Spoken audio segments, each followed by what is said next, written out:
আজ এই ভিডিওতে আমরা কয়েকটি বিষয়ে ডিসকাস করব তোমাদের সাথে। দেখো, কথাগুলো হয়তো শুনতে খারাপ লাগবে বা হয়তো অনেকে ভালো লাগবে, কিন্তু বাস্তবটা বাস্তবেই আছে এবং কল্পনাটা কল্পনার জায়গাতে আছে। দেখো, আজকের বলি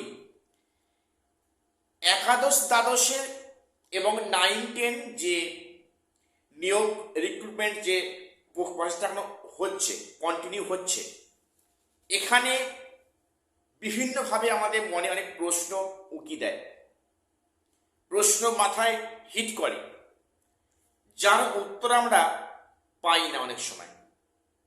আবার অনেক সময় পাই যেটা একবার ধোঁয়াশায় পূর্ণ, যার সঠিক ব্যাখ্যা হয়তো কারোরই জানা নেই। একটা সিস্টেম সেখানে রান হচ্ছে, যে সিস্টেমকে ঘিরে প্রশ্ন থাকছে, সেই প্রশ্নের সঠিক উত্তর, তার সঠিক অ্যান্সারটা, রাইট অ্যান্সারটা অনেক সময় আমরা চেষ্টা করেও খুঁজে পাই না। যেটা পাই সেটা অনেক সময় আমাদের আন্দাজ, আমাদের গেস, আমাদের ইমাজিনেশন, এগুলো প্রয়োগ করতে হয়। দেখো, এই প্রসঙ্গে আজকের SLST 2025 এই যে বিষয়টা, এখানে কিছু টার্ম আমরা ইউজ করি। এক্সপিরিয়েন্সের 10 marks, expiry of panel, rule challenge, wrong answer, এগুলো সাথে সাথে সেকেন্ড লিস্ট, এই কথাগুলো আমি অনেক সময় ভিডিওতে প্রয়োগ করি। সেটা শুনে অনেকেই অনেক নেগেটিভ কথাবার্তা বলো, যে আমি মূর্খের স্বর্গে বাস করছি, আমি কল্পনার জগতে বাস করছি। দেখো, একটা কথা বলি, নবম দশম এবং একাদশ দ্বাদশ যদি আমরা কম্পেয়ার করি, একাদশ দ্বাদশের সেখানে এক্সামিনেশন হয়ে গিয়েছে, সেখানে ভেরিফিকেশনের কাজ হয়ে গিয়েছে, সেখানে ইন্টারভিউর কাজ হয়ে গিয়েছে, সেখানে কাউন্সেলিং প্রসেসটা এখনো রান হচ্ছে, কন্টিনিউ হচ্ছে। এখনো অনেক মেজর সাবজেক্টে কাউন্সেলিং বাকি রয়েছে, এবং তারপরে পিভিআর এবং মেডিকেল টেস্ট, তারপরে স্কুলে জয়েন। তো সেখানে একটু ভেবে দেখো তো, সেখানে তো অনেক সাবজেক্টে রেশিও মেনটেন করে ইন্টারভিউ হয়নি, তো সেখানে সেকেন্ড লিস্ট প্রকাশিত হয়নি। কাজেই সেক্ষেত্রে কি হবে? এই যে প্রশ্নের উত্তরটা খুবই টাফ। অনেকে বলবে কেন, সেখানে তো একই কাঠামে অনেককে ডেকেছে, সেখানে সেকেন্ড লিস্টে হওয়ার কোনো প্রশ্ন আসছে না। কিন্তু এটা সত্যি, কিন্তু অনেক সাবজেক্টে আছে, সেখানে একই কাঠামে অনেককে ডাকার পরেও সেখানে কিন্তু রেশিও মেনটেন হয়নি।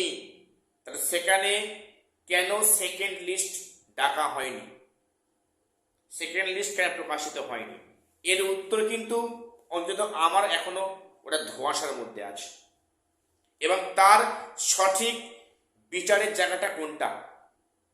শুধু কি কোর্ট কেস একের পর এক ডেট পড়বে, যেমন এগুলো হচ্ছে experience 10 marks, expiry of panel, wrong answer, rule challenge মামলা, এর মতো হবে, কন্টিনিউ হবে? তার উত্তর কোনো জানা নেই।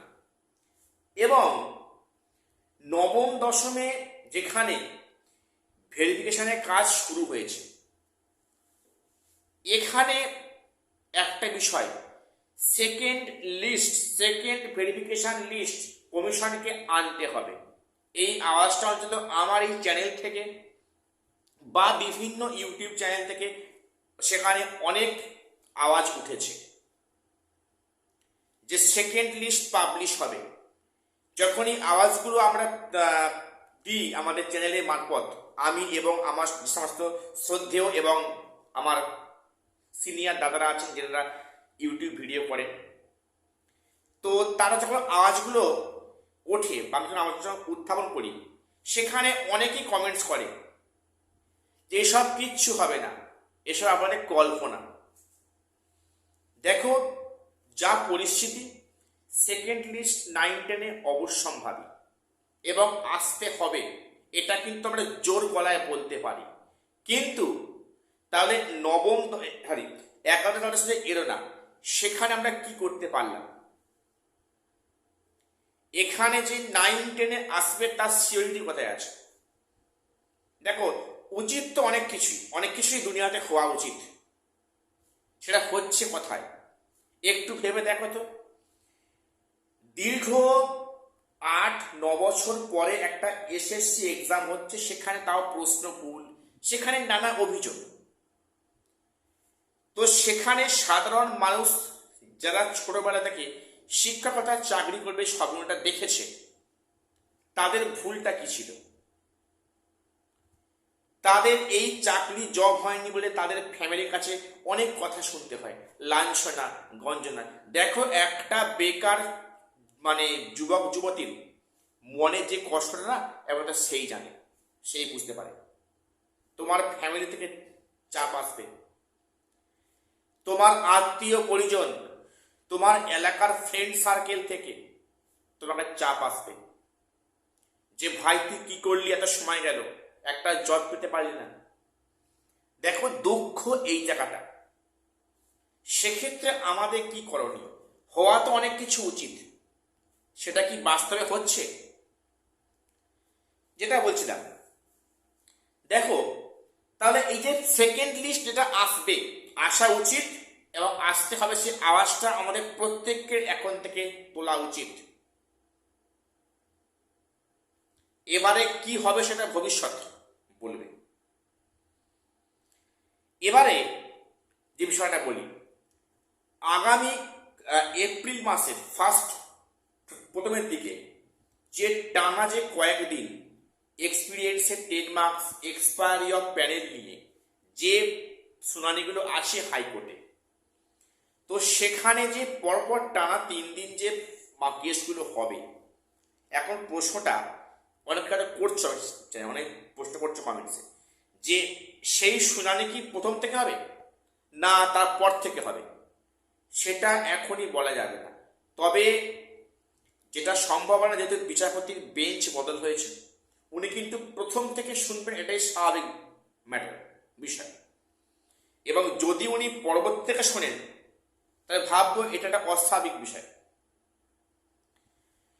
তো এই যে আগামী এপ্রিল মাসে যে পরপর 3-4 দিন সেখানে কেস রয়েছে, তাহলে একটা নিষ্পত্তি হবে। একটা নিষ্পত্তি হলেও কি লাভ? এটা কি ফাইনাল ডিসিশন? এরপরে ডিভিশন বেঞ্চ, সুপ্রিম কোর্ট আছে, আবার পুনরায় হাইকোর্ট, যেমন কেসটা হচ্ছে।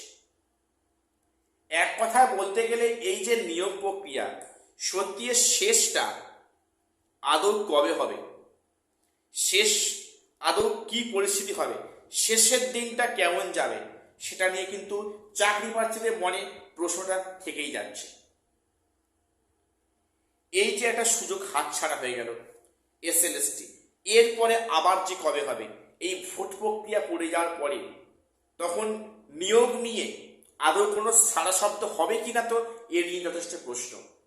দেখো, অনেক প্রশ্ন খোলা মনে আসে, যার উত্তর অনেকগুলো পাই না, অনেক উত্তর পাই। তোমাদের সামনে একটা শেয়ার করলাম, প্লিজ তোমরা বিষয়টা অন্যভাবে নিও না। তো প্রত্যেকে একটু ভাববে যে পরিস্থিতিটা কোথায় যাচ্ছে, আর এরপরে এই প্রক্রিয়ার, এই যে নিয়োগ প্রক্রিয়ার ভবিষ্যৎটা কি হবে, কি হতে পারে, এটা নিয়ে এখন লাখ টাকার প্রশ্ন। তো আমার আজকের এটুকুই তোমাদের সামনে আলোচনা করার ছিল। তো চ্যানেলটা সাবস্ক্রাইব করে রাখো এসএসসি পিএসসি গুরুত্বপূর্ণ আপডেট পাওয়ার জন্য। আর বেশি কথা বাড়ালাম না, আবার অন্য পরে কথা হবে। আর শেষ করলাম, দেখা হচ্ছে নেক্সট কোনো আপডেট।